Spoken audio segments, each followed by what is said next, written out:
selamat sejahtera. Selamat datang ke kelas Cikgu Sheila. Hari ini Cikgu Sheila nak terangkan tentang berkaitan perniagaan. Iaitu apa yang kita belajar, apa yang kita dah tengok dekat perniagaan tingkatan 4 bab 1.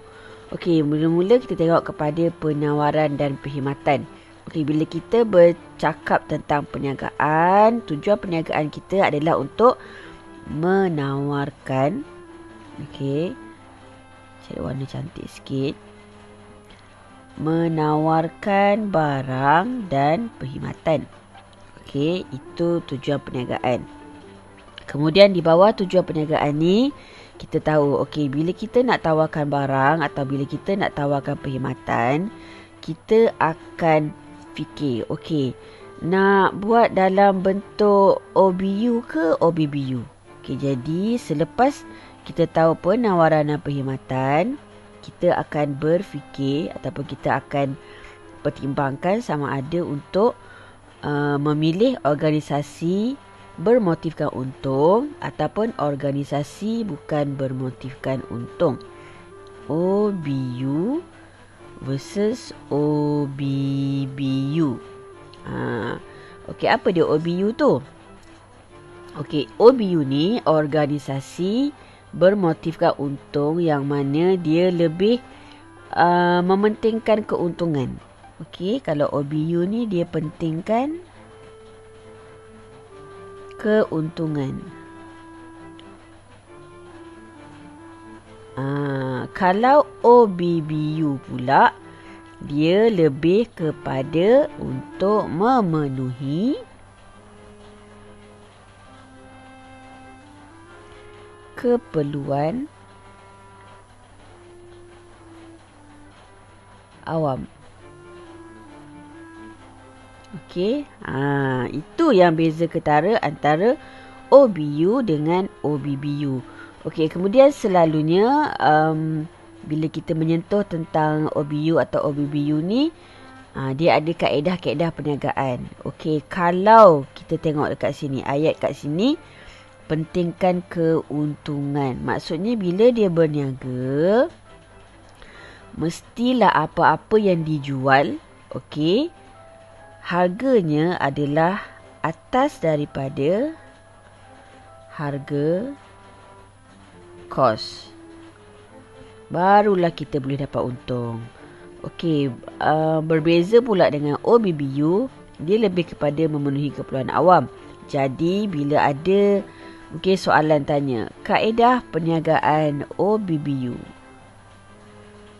Kaedah OBBU.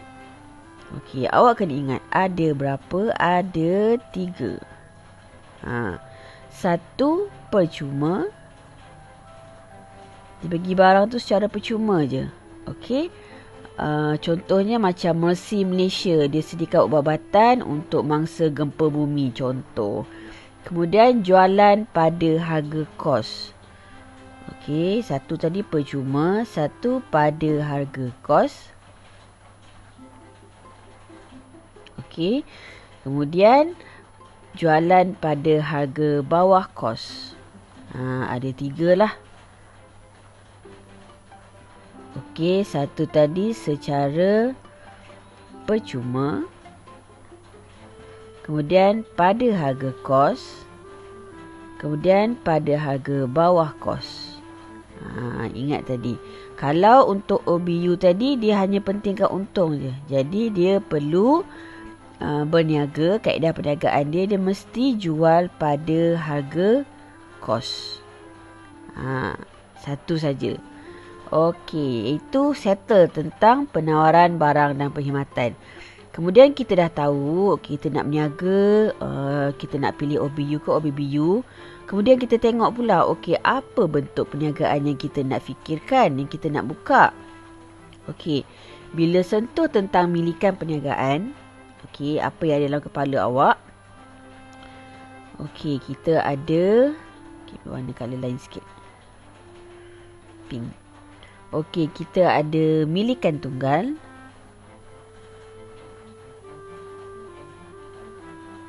Okey, kemudian kita ada perkongsian.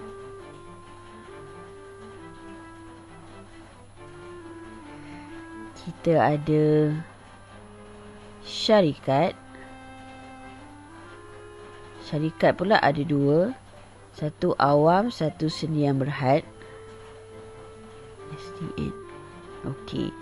Kemudian yang keempat, kita ada koperasi. Dekat sini kita kena tahulah. Okey, macam maksud tunggal tu sendiri, kita tahu milikan dia oleh seorang. Okey, seorang individu. Dialah kuli, dialah bos. Okey, kalau perkongsian ni pula, okey, kalau tunggal tadi seorang pemilik, kemudian keuntungan tu dan kerugian tu dia seorang lah yang akan tanggung. Liability dia tidak terhad.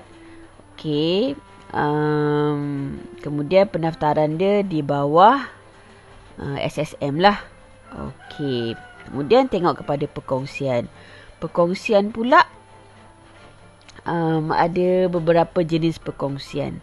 Okey, kita ada perkongsian biasa, perkongsian berhad dengan perkongsian liability terhad. Okey, yang itu awak boleh tengok dekat buku teks lah.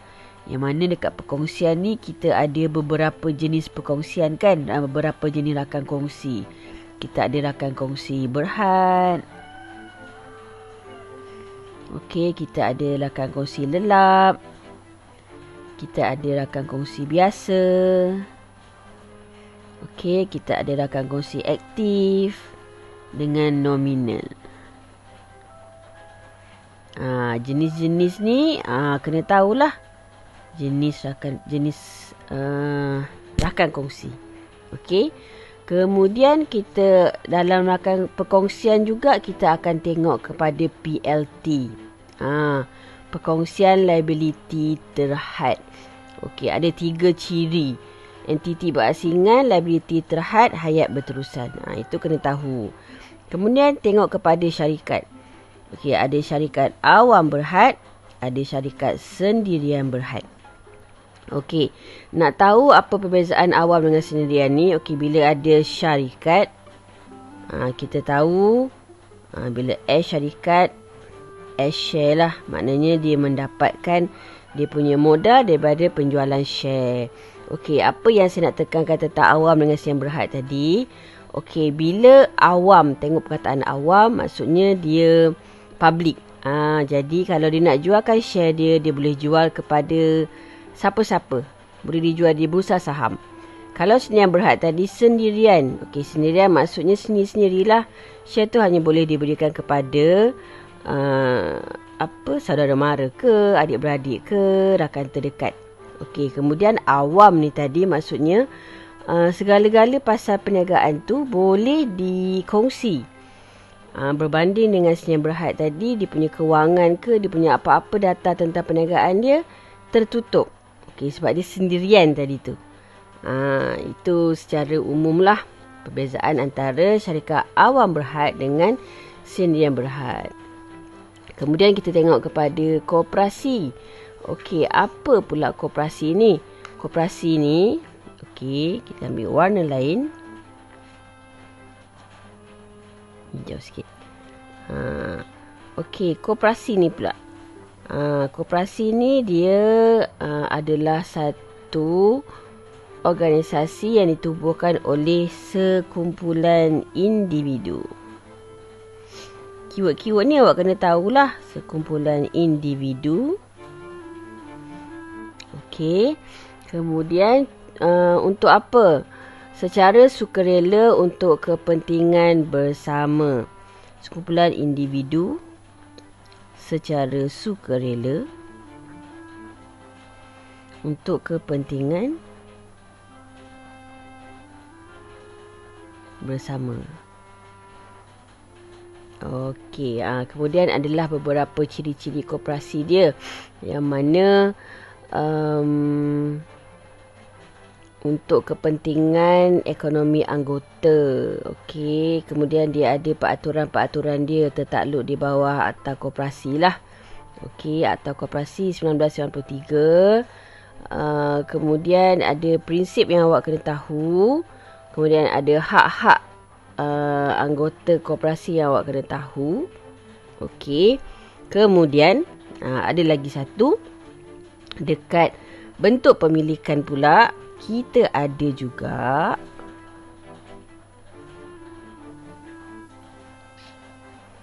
ini bentuk milikan lain. Kita ada juga franchise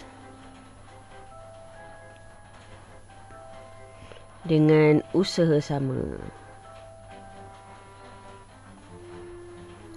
Kira ni dalam bentuk milikan tadi 4, ini 5, 6. Okey. Dekat franchise tu kita kena tahu dia adalah syarikat yang memberi hak kepada syarikat lain untuk menggunakan jenama dia. Okey, kemudian dekat franchise kena tahu dia ada dua pihak yang terlibat. Kita ada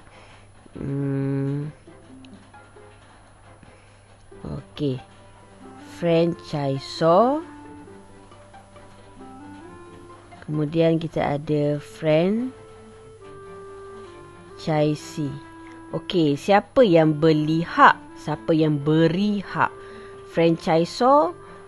Ini selalu saya berlawak-lawak dengan pelajar lah. Okey, franchisor awak ingat je. Franchisor besar. So, dia syarikat yang utama lah. Dia yang beri hak. Franchisee. Yang kecil tu. Dia yang membeli hak. Okey, yang utama tadi dia ni lagi warna. Utama tadi dia beri hak.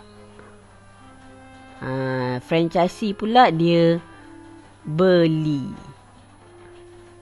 Okey, hak milik tadi daripada franchisor.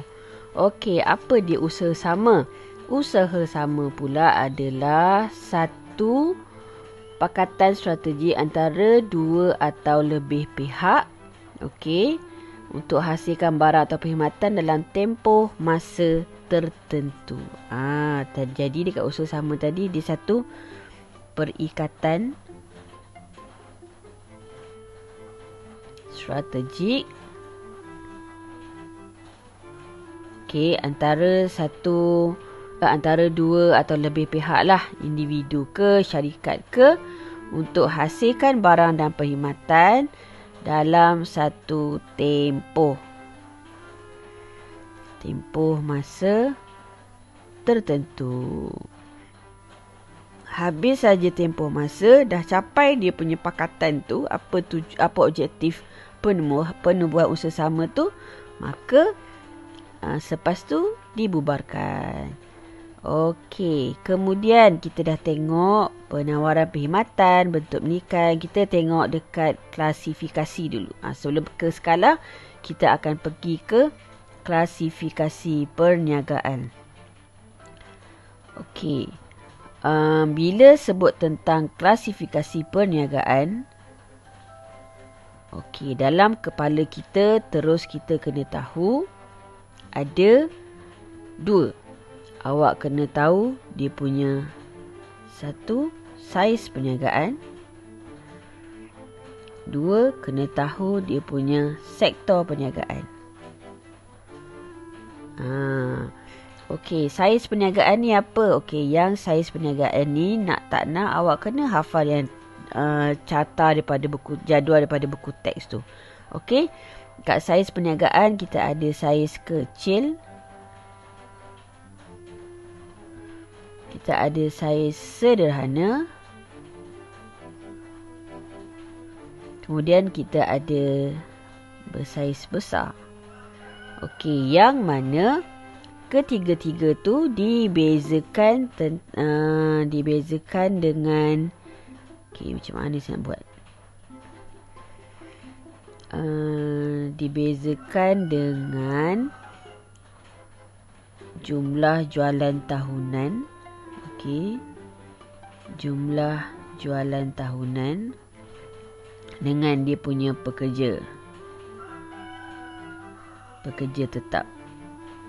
Okey, tapi dua ni juga dibahagikan kepada penghilangan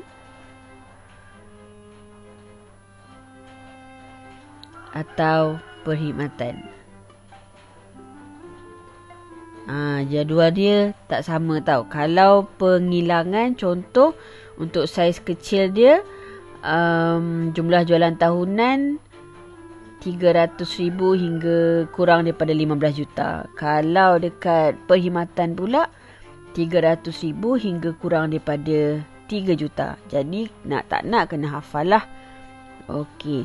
Kemudian ada saiz tadi, kita ada sektor pula. Okey, sektor kita ada berapa sektor? Okey, sektor perniagaan ada 3. Satu utama, satu kedua, satu sektor ketiga. Lepas tu dia ada nama lain. Prima, sekunder, kemudian ada tertier. Okey, apa beza ketiga-tiga ni? Okey, perbezaan dia, kalau sektor utama, dia melibatkan aktiviti ekstrak sumber semula jadi dari bumi. Okey, awak ingat je lah, sektor utama dia nak dapatkan bahan mentah. Bahan mentah dari bumi atau laut. Okey, apa-apa yang berkaitan dengan perlombongan, pertanian, pembalakan, perikanan. Dia pemper tu. Okey, sebab space banyak boleh tulis. Kita ada perlombongan,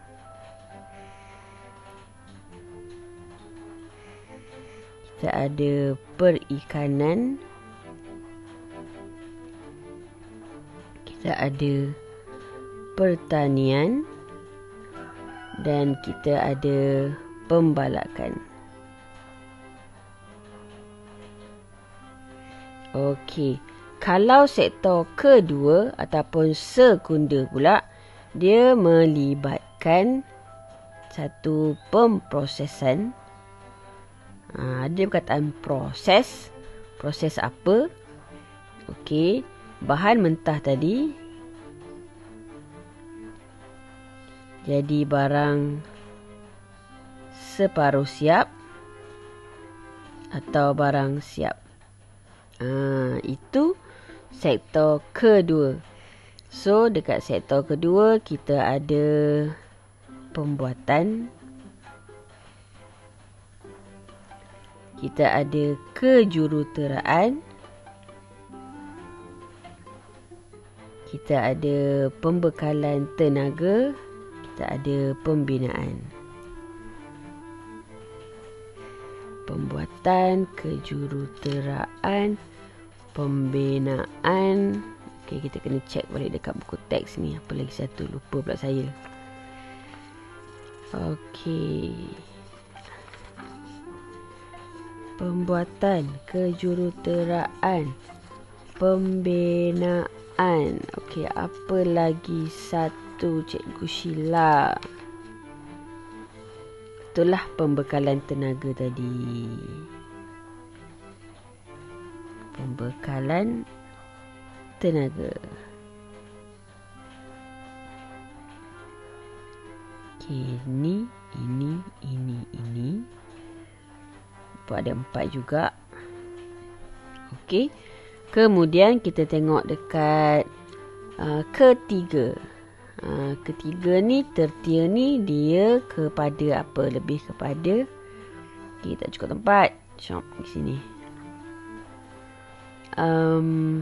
Aktiviti membekalkan perkhidmatan.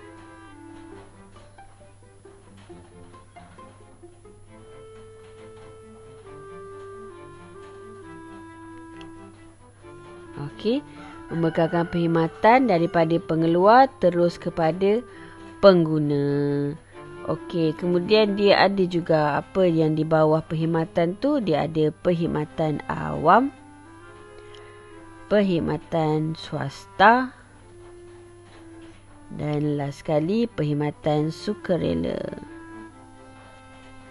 Sukarela ataupun kebajikan lah. Jadi itu di bawah klasifikasi. Okey, last sekali kita ada, okey, dah tak cukup tempat. Last sekali kita ada skala. Zap di sini pula. Okey, skala perniagaan. Kita ada domestik. Kita ada antarabangsa. Macam kalau naik kapal terbang, ada kapal terbang domestik, ada antarabangsa. Okey, dekat domestik ni akan terbahagi kepada 3 pula. Okey, tempatan,